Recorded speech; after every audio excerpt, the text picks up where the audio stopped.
各位 QP 嘅同學大家好啊，我係 Techie Sir 啦，我係 Kaplan Financial Accountancy 嘅 Program Director， 亦都係 M13嘅 Star Lecturer。咁喺短呢條片嘅頭嗰5分鐘咧，我係會講4個嘅要訣啦，就係嗰個嘅考 QP M13嘅passing。最緊要合格嗰個要訣，同埋就係 Techie Sir 點樣幫到你咧，係一剔可以合格啊！咁首先咧，第一個要訣咧，就係一份非常之 detail 同埋精美嘅 course material。咁有學生可能會問啊，就話：咦，其實你考 QP， 你係咪即係份 course material 係咪會用learning pack 嘅咧？咁樣嗱，其實咧呢個問題咧，我喺呢條短片度都會解答埋你嘅。其實咧就 it depends 咧 on 邊一個 topic 啦。嗱，例如咧 learning pack 裏邊咧有某啲 topic 咧，佢個 content 啊係非常之唔足夠。例如話，我舉兩個例子啦，例如Code of Ethics 啦、COE 啦，同埋 Corporate Governance 呢兩個嘅必考嘅 topic。咁其實如果你 fit through 個 learning pack 嘅話，或者你自修過咧，你會發現到，咦，其實我睇完裏邊啲內容，跟住做啲 past paper 去操嘅時候，發現到係好唔夠嘅喎咁樣。咁例如話，另外一個好唔夠嘅位咧，就係 RMM 啦。嗱，呢3個係必出啦，係咪？咁所以咧喺呢啲咁嘅位置裏邊咧，其實通常我就會係自己會寫一啲咧 course material 裏邊嘅 content 咧，係會足夠去幫你應付考試，甚至有啲位咧，其實我係會用翻舊嘅 learning pack 添。例如 corporate governance 呢個 topic 咁咧，其實你睇 new QP learning pack 咧，嗰個嘅 detail 啊，嗰個 level 啊，係低過舊嘅 learning pack。反而舊 learning pack 咧，佢會將 CG code 咧裏邊啲 detail 咧，都係會列得好清楚。咁所以咧就 it depends on 埋啲 topic。咁另外咧就係有一啲嘅 topic 咧，例如話有啲我哋 M13稱呼叫細啲嘅 topic， 例如我求其舉幾個啦 ，group audit 啦。Going concern 啊，或者 related parties 啊，或者呢一啲之類型嘅細 topic 咧，佢就唔係屆屆都會出。但係你睇翻 past paper 嘅 answers 咧，其實係同 learning pack 係非常相似。咁嗰啲 topic 你又要用 learning pack 嘅喎，係咪？咁所以咧，你話嗰份 material 裏邊咧，我係會幫大家同學一 design 咗咧，就係邊一個 topic 我係會自己寫啦，邊一個 topic 我係會攝啲 learning pack 入去啦。每一個 topic 咧 go through 完 knowledge 咧，亦都會有好大量嘅 past paper 同大家去 practice 嘅。咁 past paper包括係會抽翻舊嘅 QP 啦，同埋新嘅 QP 嘅 past paper 去幫大家操。咁其實 M13咧對比新 QP 同埋舊 QP 咧，其實嗰個嘅考試嘅模式咧唔係太大轉變嘅啫。嗰4個pillar 即係包括 COE 啦、Corporate Governance 啦、Audit Risk 啦、RMM 啦，同埋 IT 咧都必定會考，其他 topic 就唔一定。咁所以咧就睇翻咧上一屆同埋今屆嗰個關聯啦。咁所以第一個要訣咧就係咧，我會幫大家 design 一份 course material。基本上你考試嘅時候咧，只要用我嗰 set 嘅 material 去考咧，就唔需要再理會公會嘅 learning pack。咁啊就對學生温書啦，或者考試應用去運用翻個 material 嚟講咧，就事半功倍啦。好啦，咁第二個要訣咧，就會係同第一個要訣有啲關係嘅喎，就係話關於 close book 啦。嗱，雖然 QP 係一個 open book 嘅考試啦，大家都知，但係越嚟越多學生都清楚咧。如果3個鐘考試，你淨係不斷每條當你做嘅時候都淨係咁要 refer 我俾你嘅 course material 咧，唔係話唔可以合格，但係你會慢咗。嗱，如果遇到一啲比較難嘅題目咧，其實好多時候都要睇下呢度我都記得好似有條 past paper 去問過喎，咁樣咧，自不然考試嗰個考生咧係一定會就去睇下邊一頁啦，係咪先？可能 through 一啲嘅 recap 或者啲 summary 或者 index 咧，去揾翻嗰版或者嗰個 past paper。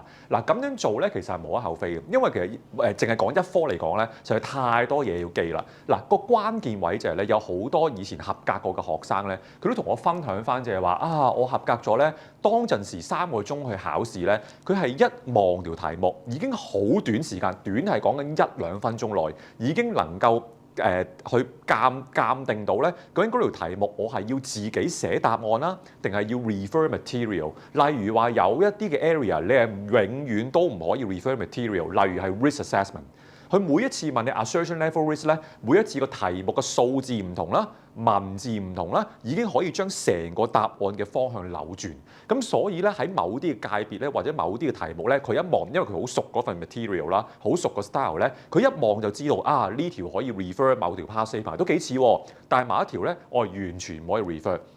咁所以咧，如果你要係一擊即中 M13咧，嗰個要訣就係除咗要熟嗰份 material 咧，仲要係喺考試嘅時候咧，你熟份 material，你就能夠好短時間內就望到呢條題目好似好唔同喎，同我操過嗰啲 past paper，咁我就唔 rely on 嗰個Taggy Sir 俾你份嘢啦咁樣。嗱，咁呢個係一個第二個要訣啦，就係盡可能咧都要去熟習份 material，同埋盡可能就記一啲嘅 key term。嗱，我哋嗰科咧就唔需要話去到成句 rule 咁寫出嚟，所以咧。基本上記你都係記啲單字啊，或者記啲攞到分嘅字眼，配合翻你當場睇到嘅 case information 嚟做 application。咁呢當然我上堂係會教學生啦，係咪？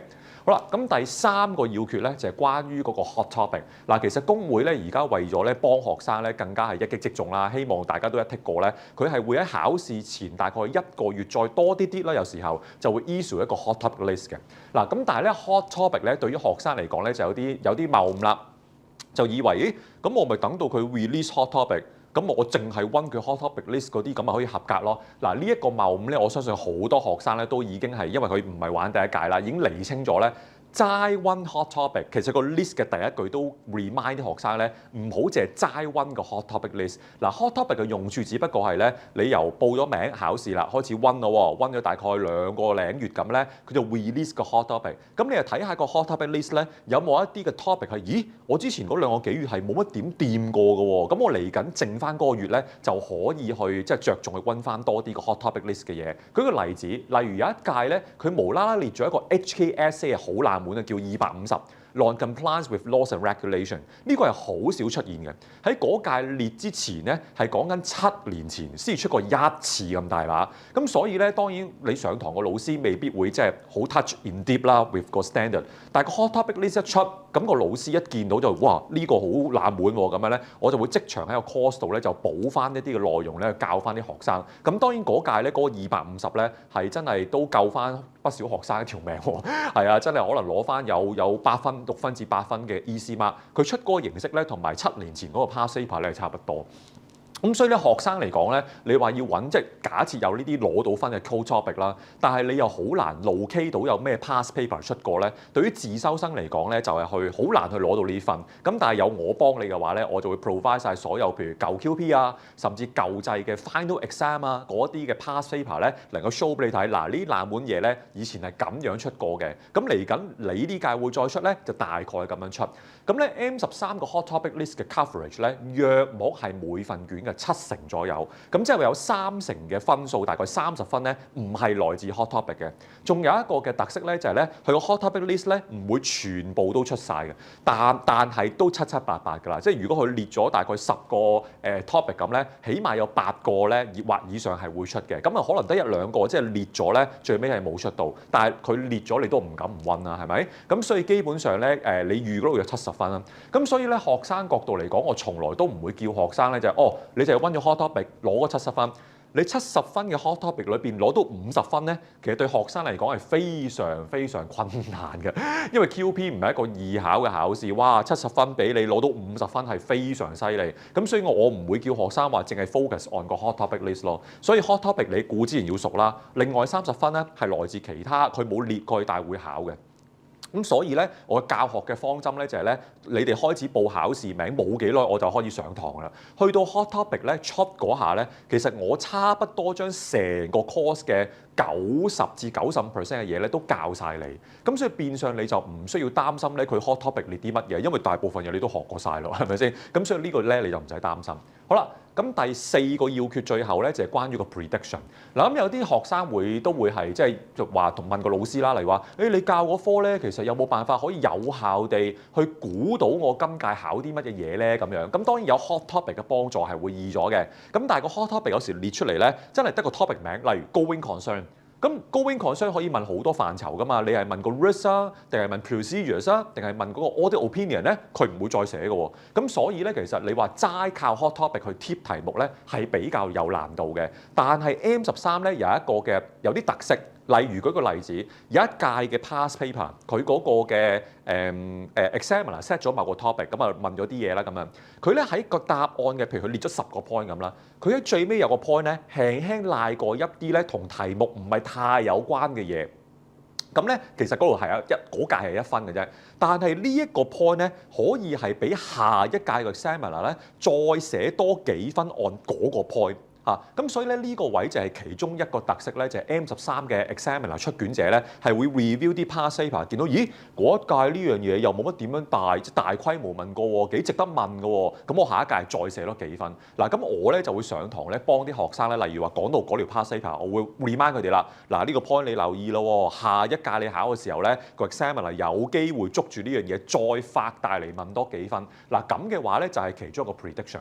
咁我 predict 嘅嘢咧通常都會喺兩個位會出現嘅。第一就係喺份 course material 度，例如話喺某啲題目咧，我會係即係 remind 佢哋啦，當我講 past paper。另外一個位咧就係個 mock，因為通常有時候個 mock 咧好多嘅科目嘅老師咧都會將佢一啲 prediction 啊，或者一啲佢認為可能將來會考嘅嘢都寫落去。不過咧好老實講句，齋睇份 mock 嘅話，你冇上堂咧，基本上你係唔會明點解嗰個位會咁答，又或者你知啦，我哋老師 predict 唔一定到考試嘅時候係 exactly the same 噶嘛。咁 mock 咧個規限性就好大啦。例如話個 mock 咧只能夠寫咗個 Q&A， 10分就10分，佢係咁樣問就咁樣答。但係如果你考試嘅時候，你見到咦其實個問法唔係 exactly the same 嘅時候咧，你照翻個答案個 mock 咁樣答落去咧，其實你係會蝕咗不少分數，甚至係會唔合格嘅，因為你冇聽過我去解個 mock，咁所以咧齋攞到份 mock去練啊，或者去睇個答案係咪將來可能會問呢啲啊咁咧，其實就唔夠嘅。嗰個 mock 咧就係一個嘅輔助咯，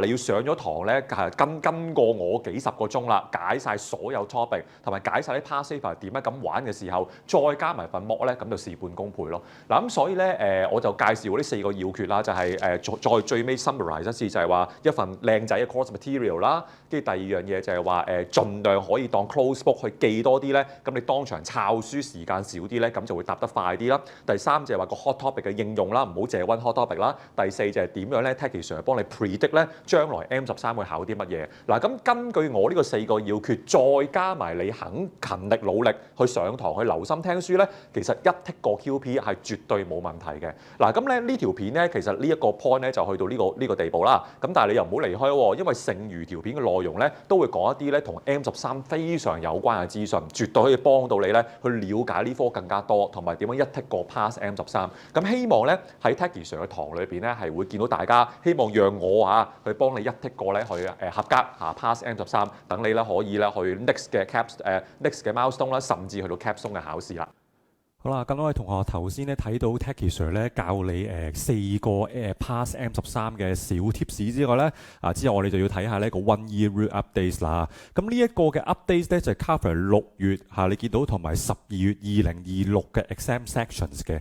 嗱，咁好老實講句咧 M13 咧主力嘅考 auditing 啦，係咪大家都知道啦？咁而佢咧即係都要介紹少少咧，佢有4個嘅我稱呼叫 four pillars 嘅4個主要範疇。第一個就係 Code of Ethics COE， 其實每一科嘅 professional level 甚至去到 capstone 咧都會考 COE 嘅，但係有啲科目嘅 COE 咧係比較着重於佢嗰科本身，例如話你係做 accounting 嘅，你係做 taxation 嘅，咁有啲好特別嘅 COE 咧嘅嘢要遵守啦。咁嗰一科會基本上就係 cover 嗰一邊嘅同嗰個科目 related 嘅 COE。咁但係我哋呢科咧就係涵蓋晒基本上成個 COE 所有嘢咧。佢可能都會考，但係當然啦，最主力嘅考 auditing 關於 auditing 嘅嘢嘅 COE 嘅 ethical 嘅問題啦，呢個係個主菜嚟嘅。但係有一啲咧。如果你見到佢係喺 COE 裏邊成個內容有 mention 過咧，佢都可以納入 M13嘅考試嘅範圍嘅。所以 COE 咧係我哋呢科最大嚿嗰一嚿嘢啦。咁另外就係 corporate governance 啦，呢個就係公司內部嘅企業管治啦。咁考主要係考一啲關於 CG code 啦listing rule 嘅某啲關於 corporate governance 嘅嘢啦，又或者考一啲比較有啲 business related 嘅，例如話一間公司咁樣，你開採石油嘅，你係起樓盤嘅咁樣，咁究竟有啲乜嘢 ethical 嘅？有啲乜嘢嘅 corporate governance 嘅問題咧，個 director 要處理咧咁樣，咁呢啲題目都比較深。咁另外最大嚿梗係大家即係耳熟能詳嘅 audit risk 啦，或者叫 risk of material misstatement， 咁或者連埋啲 audit procedures， 咁呢個一紮嘢㗎啦，最大嚿。第4嚿咧就係 information technology， 亦都會牽涉一啲譬如 cyber security 嘅問題啊，或者即係其實就唔多，可能嚟緊會多啲就關於啲 AI 嘅一啲嘢咁樣啦。但係當然啦，我哋呢科由於唔係即係我哋唔係真係考一個純 IT subject 咧，咁又唔會話去到話哇，即係問呢啲好 deep 嘅點樣寫曲啊，以前嗰啲又或者點樣用一個 AI 嘅 software 啊寫出嚟啦，咁又唔會嘅。OK，咁所以咧呢4個 pillars 咧已經佔咗，即係屆都一定考。基本上呢度加埋咧，起碼係講緊咧80分，甚至係基本上100分。因為你話 audit 咁樣，佢可以考一個好特別嘅 audit area，有得問你啲特別嘅嘢，例如話 group audits 啊、related parties 啊、subsequent event 呢全部咧都係同 audit 有關。咁所以咧呢一度咧就呢4個 pillars。嗱，個問題就係咧，以往啊喺26年呢2屆之前咧，嗰啲 one year update 咧，其實大概2至3年咧，佢每一屆都有啲轉變嘅。例如 COE keep 住屆都有啲 update 啦。有時 CG 曲都會有啲幾大嘅 update 啦，但係佢又唔會話全部 section update 晒。但係咧，以我教咗咁耐 M13經驗咧，我就甚少見到咧，你會見到你有一版字嘅 update。嗱，其實有時都會有嘅，但係有時啲 update 係喺一啲位係哇本身都好少問嘅，例如啲 practice note 嗰啲。咁其實佢有 update，你都未必喺嗰屆真係會溫。但係今次呢一個 update 咧係差不多 hit 到頭先講嗰4個 pillars 裏邊其中3個。咁所以咧近呢，我諗呢數年嚟講咧，呢個2026嘅 update 咧都算係幾大規模嘅對 M13。咁我不耐煩再講多次咧，個 one year update 係點樣計啊？就係2026呢2屆咧，就係去翻2025嘅5月31。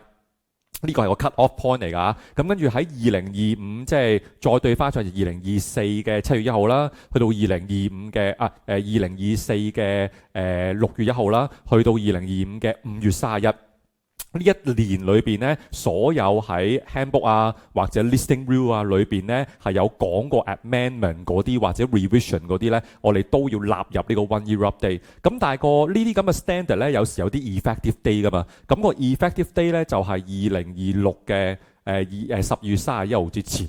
係啊，咁啊，有啲 standard 好得意㗎，佢係好早 release 咧，但係個 effective day 係俾譬如1年啊、2年啊啲人去準備嘅，有時會係咁嘅。咁如果有啲咧係 effective day 係10月31號2026打後嗰啲咧，譬如2027啊咁樣咧，咁呢個 one year update 就唔考住，因為始終未 effective 咧，可能就未必咁早需要啲學生知啦咁樣，咁啊再去下一年先考嘅。咁所以呢一個咧，我哋都會照顧到啦，為大家。咁但係好可惜咧 ，M13 嗰啲 one year update 咧，通常普遍嚟講，譬如 CG 曲咁咧，佢一推出就差不多即刻 effective 咁滯。咁當然有一啲特別嘅嘢咧，可能會係 in transition 俾啲上市公司慢慢執下咁樣啦。但係嗰啲咧就我都教埋你嘅，因為嗰啲有少少灰色地帶。萬一佢真係出咗考試，我唔教你咧，咁就有啲即係 risky 啦。咁所以呢一個咧，我亦都會係教埋大家。嗱，首先咧講一講咧COE 先。嗱，你見到 COE 呢度有個位咧，就係話咧 revise 咗個 definition 啦。咁啊，呢個係 PIE 喎。咁有啲學生讀過 COE 都知啦，咦 PIE 成日都有嘅咯，咪即係上市公司咯。但係其實你有讀過應該知道咧，佢唔係淨係包上市公司嘅，有好多 financial institutions 例如銀行啊、保險公司啊、基金啊嗰啲咧，都可能會係 PIE。嗱，而家 revise 咗個 definition 之後咧，好老實講。嗰個涵蓋範圍比以前係清晰咗嘅，例如你係一個 FI， 但係你 register under 某啲什麼 FI 特別嘅 ordinance 咧，你就會係 PIE， 但係都仍然有灰色地帶。例如話你係一個 private equity fund， 一個 PE fund， 咁究竟個 PE fund 你 invest 啲咩嘢？你本身個基金唔係上市，亦都未必係 for 人哋 for 退休金嘅嚇，可能有啲 PE fund 創立出嚟咧係專 sell 俾啲 corporate， 佢想 invest 個 return 高啲咁樣，咁所以咧呢一啲咧又係有啲灰色地帶，仍然係有灰色地帶，但係嗰個 definition 咧係 revise 咗。咁你要記住咧 ，PIE 呢個 definition 喺 COE 咧係 hit 到好多關於 audit 嘅範圍，例如話如果個客係 PIE， 你已經係 auditor， 有好多其他嘢你未必做得，例如呢啲位。咁所以咧有啲 past paper 可能佢以前佢考嘅時候未必當嗰個機構係 PIE， 但係會唔會個 definition revise 咗之後會納入 PIE 嘅範圍，或者 even 調翻轉呢？咁呢啲嘢其實都 hit 到好多嘅 past paper 同埋個考試嘅範圍呢。咁呢個都雖然個規模唔係一個大嘅 revision， 佢只不過係喺個 definition 上面再着墨，或者再講清晰啲，但係影響到一啲答案㗎嚇。咁所以呢一個都算係幾 hit 到個幾恆常性嘅 term。咁至於呢，佢亦都喺某啲個位呢加咗 tax planning 呢樣嘢。嗱，佢又唔係係講緊咧改嗰啲咩又做 audit 又做 tax planning，唔係呢個位喎，係講緊齋做，譬如話你幫一個客又唔係做 audit 嘅，淨係做 tax planning。咁當然啦，你問我，呢啲嘢擺喺其他科目得㗎啦，係咪先？你呢科又唔係專講 tax，我都同意嘅。但係頭先一開頭講過呢，佢 COE 一改呢，我哋個 syllabus 呢基本上都會跟住改嘅。咁當然你話炒呢個位嘅 update 會唔會好大嘅所謂叫機會呢？咁樣咁又未必一定。但係其實我哋都要教。咁所以呢，嚟緊嗰個 learning pack 嘅新嘅 edition 啦，又或者係我嘅內容裏邊呢，都會加翻呢一 part 啊，專講 tax planning。因為你幫我客做 tax planning 呢，好有機會牽涉唔同國家、唔同地區嘅 tax jurisdiction， 咁就令人會覺得你個 public interest 呢嗰個嘅 risk 呢係會更加大。OK， 淨係針對 tax planning 啫。所以 COE 今次嘅改變就係咁多。但係咧，你話第二個 pillar 又有喎，CGQ 係啊，嗱 CGQ 今次嘅改變咧就唔係話好大規模嘅，唔係話將嗰啲以前 sections A 至F 嗰6個咧，哇調晒位啊，啲內容全部 revise 啊，咁又未去到咁誇。而家嗰套嘅 Q 咧都相當完善嘅，但係改嗰啲位咧，亦都係考試恆常性會問嘅，例如 Board of Directors 裏邊嘅一啲嘅能力嘅要求，譬如要上幾個鐘 CBD 啦，又或者針對啲 INED 獨立非執董咧嗰啲嘅要求，例如以前咧有啲做咗9年或以上嘅咧，你只要攞到股東嘅 approval 咧，佢可以繼續做嘅喎。你解釋到、說服到俾股東聽就 OK 嘅，但係嚟緊就唔得啦，係要慢慢地逐步取代呢啲呢。你做咗咁多年，你仲係咪 independence 㗎？係咪？以前都仲有啲 argument 嘅空間，而家冇啦。過咗9年或以上呢，要逐漸揾啲新人取代啦。OK， 咁當然亦都係增加咗啲譬如對 board 嘅 skills matrix 嘅一啲嘅要求啦，又或者係一啲要自己每2年呢，要自己 review 一下個 board 嘅一啲嘅能力嘅嘢啦，或者有冇 independence 嘅問題啊？咁總之呢一啲呢，其實不斷地改動呢，係純粹因為國際。好多嘅國家咧嘅上市公司咧都要 comply 個 CGQ， 但係每個地區啊個國家嘅 CGQ 咧都係有啲唔同嘅。我哋嗰套好多年前係由英國嗰邊再 refer， 再不斷改良啊咁樣。咁啊聯交所定期都會將個 CGQ 咧同一啲唔同地區，新加坡啊、英國啊、美國啊、中國啊或者大陸啊咁咧去作一啲對比嘅。咁佢見到人哋咦呢個 point 都幾好喎咁樣，咁佢咪納入去香港嗰度咯。咁當然之前係問過好多 stakeholders 啦。咁所以呢一個 CGQ 嘅改動咧，譬如 disclosures 啊嗰啲都越嚟越嚴謹，咁所以呢一個咧絕對係改完啲嘢有機會考。咁嗱下面呢個咧，你話咦哇乜 audit report 會改咩咁樣嗱？改動係好細微嘅，真係好細微。例如佢有啲名咧要跟足翻，例如話而家咧由於咧可能 M11啦，係咪？佢哋有一 set 嘅 accounting standard 咧係特別 for ESG 嘅可能嚟緊都會考噶啦。咁變相你如果係用緊譬如普通 full gap 啊嗰啲咁樣，而家有個特別嘅名咧叫做 HKFRS Accounting Standard， 有一 set 咧叫 HKFRS Sustainability Standard。而家分到開啊，兩 set 嘢咧都係 under 涵蓋於 HKFRS， 咁你要特別注明喺個 audit report， 你份數係跟 HKFRS Accounting Standard。咁當然你話如果你 follow SMEFRS， 咁呢一個就呢個名嘅冇改啦。咁所以咧 audit report 有啲細微位咧，例如咧去到簽名位，咁有時考試都會叫你整埋出嚟咧。而家無論係咪上市公司，你都要開晒 partner 個名，同埋要開埋 practicing certificate 個 number。嗱呢一啲如果叫你整埋出嚟呢，係你啱你話，嗰段嘢其實大部分字眼都差不多，只不過一兩隻字嗰度見你冇寫就冇咗1分噶啦。係啊，咁呢啲係一啲即係叫做學生嘅界別嚟講係 easy marks， 咁但係你會唔會係即係拿捏到呢？咁同埋當然啦，會牽涉到一啲譬如 modify opinion 啦，嗰啲都成日問嘅。譬如 going concern 裏邊都有時會叫你 draft 呢嗰啲 opinion 嘅某啲段落。咁你如果你唔知啲 update 嘅字眼呢，你又會漏咗啦。同埋有啲好細微嘅字眼係你唔覺嘅。係啊，例如話你 audit 緊嗰間係 PIE 咁呢，佢有啲特別嘅句子專係 for PIE 呢。咁我嚟緊上堂都會提啲學生，因為 draft 個 opinion 嗰個版本呢，有時考試都會考。咁另外呢兩個呢，你問我係咩嚟嘅呢？嗱，LCE 呢就專係 for 一啲香港，譬如話 local firm 啊，或者 audit 開嗰啲客根本都唔複雜嘅。而家嚟緊會考嘅呢一 set 嘢呢，就係一啲for 呢個叫 LCE 嘅 auditing standard。咁即係話一啲 local firm 嘅面對啲客咧，全部都唔係話大嘅，甚至有時連 consolidation 都冇嘅。當然唔會有 PIE 啦，係咪先？咁呢一啲咧，佢就可以採用呢個細嘅嗱，而家呢個叫細嘅 auditing 嘅 gap。我可以咁去形容啦嚇，因為 gap 係 for accounting standard 嚇，細嘅 audit 嘅 gap。咁變相咧，佢通常考試如果問呢啲嘢咧，都會問你俾一啲 scenario 你你覺得呢間公司係咪可以用呢個 LCE 嘅 auditing standard 定係唔得咧？嗱，至於啲內容係咪即係會問你咧，就未必，有時未必一定，因為最主要想學生識嘅咧，就係你現實嗰個客係咪用得 LCE 呢一 set 嘅細嘅 auditing 嘅 gap 嚟去做 audit。如果你唔用得嘅，咪用翻 full 嘅 HKSA 咯，咁嘅意思。咁喺裏邊內容咧，我自己都立過咧，其實就唔係太大分。最大問題係咧，佢唔係話有啲步驟係大慳特慳。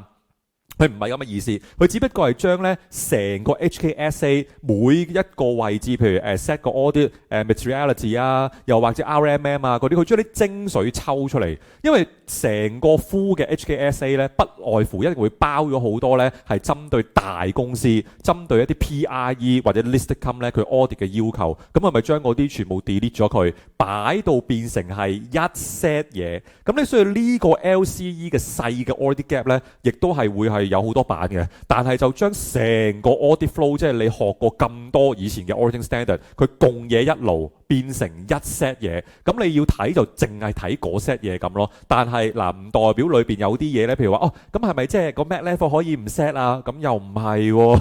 咁所以咧，你問我即係考試未必真係會叫你去有啲 table 啊，去 compare 咁樣，因為個內容其實成個 flow 都唔係少咗好多嘢。咁所以你問我咪即係譬如話你listed company好多時都有個 key audit matter 嘅喺 audit report， 咁呢啲喺 LCE 嗰 set 嘢係咪有機會冇咗咯？因為 private company 嘅 audit 或者唔複雜嗰啲，你唔係上市公司啦，你都唔使擺個 key audit matters 個 report 啦，喺個 audit report 度。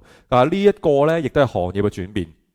ESG 咧只會越嚟越嚴謹嘅，咁會唔會即係他朝有一日嘅將來咧，就係聯交所要求你上市公司所有 ESG report 都揾個 auditor 又好，揾個獨立嘅會計師咧出份 assurance 嘅 report，特別按 ESG report 嗰一嚿嘢咧咁樣，咁呢個就可能有啲國家都進行緊，都唔奇啊。咁所以咧呢個係 international 嘅 standard 咧，我哋就採納咗啦。HKSSA standard on 一啲 sustainability assurance， 咁就係5000。咁所以咧呢一個咧亦都會配合翻咧嚟緊會有好多頭先有講過啦 HKFRS for sustainability standard。咁如果間公司係採納咗嗰邊嗰啲叫做ESG 嘅accounting standard 啦，去準備個 ESG report， 咁你嗰個 auditor 咧 audit 呢個 ESG report 咧，就要 base on 翻嗰個 ESG report 跟足嗰啲 accounting standard， 再去俾一啲 assurance level， 咁可能係negative 啦，或者 positive 嘅 assurance 咁樣嘅。咁所以呢一個咧，我諗不久嘅將來都會越嚟越普遍。其實前幾年咧已經有學生同我分享咧，佢雖然做一間 local firm， 但係佢間 firm 都開始接呢啲 engagement。咁以前用嗰個standard 就唔係5000嘅，係用一個叫 SAE 3000，但係而家就改咗啦。咁所以呢一個咧，只會越嚟越普遍嘅啫。咁都要學定啦。但係當然呢啲可能會base 翻佢個新嘅 learning pad 裏邊有一啲內容啦。咁如果我自己會 judge 嘅，覺得唔夠咧，我就會喺個 standard 裏邊抽一啲有用嘅嘢去教啲學生。咁呢一個咧都應該會係將來嘅大趨勢。好啦，咁最後咧，下面呢個係咩嚟嘅咧？話 IT 又改嗱，咁你可以放心。其實 IT 咧，即係裏邊啲 term 啊，平時學開嗰啲咩 IT general controls 啊、application controls 啊嗰啲咧，嗱呢啲 term 咧喺technical 層面咧係好難改嘅啊，因為呢啲唔係話 from 一啲 laws 啊、standards 啊、regulation， 咁你又可以放心。但係點解我話呢個 learning pad 會有機會改下裏邊啲嘢咧？好老實講，呢 term 唔改啫，但係其實有啲行業嘅 hot topic。佢係會不斷 update 噶嘛 ，cyber security 啊，係咪？或者用 AI software， 例如針對 auditor， 好多 big four firm、second tier firm 都開始用一啲data analytic 嘅 tool 咧，去分析嗰個客嘅 population。咁呢一啲加落去都要識啦，係咪啊？即係我唔當佢一定考先啦，但係都要識啩，係咪先？而家你工作上面好多都用 AI，咁你如果過分依賴 AI，自己唔 review，咁會唔會有啲 ethical 問題啊？有啲嘅auditing 嘅 issues 會產生啊咁樣。咁所以呢一啲咧嘅 IT 嘅 update 咧，例如話舊年咁啦，立法局已經過咗咧一個新嘅 cyber security law 啊，咁呢啲要加落去啦，係咪啊？咁我哋呢科係有一 part 係學 cyber security 嘅，咁所以呢一啲咧個 auditor 都要識啦，係咪先？無論你喺公司裏邊做一個 accountant 定係做 auditor，你都要識。咁所以 IT 咧我都會預期咧會有啲嘢 update 㗎啦 ，OK？咁但係 update 咗咁擺落考試冇正常啦呢一啲。咁所以咧 overall 你今次咧3個 pillars 你見到 COE 係咪 corporate governance 同埋 IT 4個裏邊有3個，咁呢個係唔係 hit 到 RMM， 但係 hit 到個 audit process 嘅一部分喎，仲要 hit 到某啲 topic，例如 going concern 啊，甚至有時 opening balance 啊嗰啲咧都會 hit 到 audit report， 所以你可以話呢一次嘅 update 咧係真係 hit 到晒4個 pillars， 咁但係當然有一啲咧佢 update 完咧唔一定會係嗰屆 hot topic。唔一定會真係即刻問你，咁但係今次嘅 update 咧喺我教學經驗嚟講咧，係近呢我諗2至3年裏邊咧都幾算幾近嘅 update。咁所以呢一個咧，我喺堂上邊就會係一定會 cover 啦，同埋會幫學生點去 digest 咧一啲新嘅 update 嘅 standard 或者 knowledge 㗎。咁啊希望咧就係呢條短片咧可以係教到大家啲合格要訣啦，同埋一啲嘅 one year update 嘅嘢你要知啦。咁如果你真係覺得哇今次都幾多 update 咁咧，咁你快啲咧就係去 enroll Techie Sir 嘅M13嘅 course 咧，去幫你一剔個合格啦。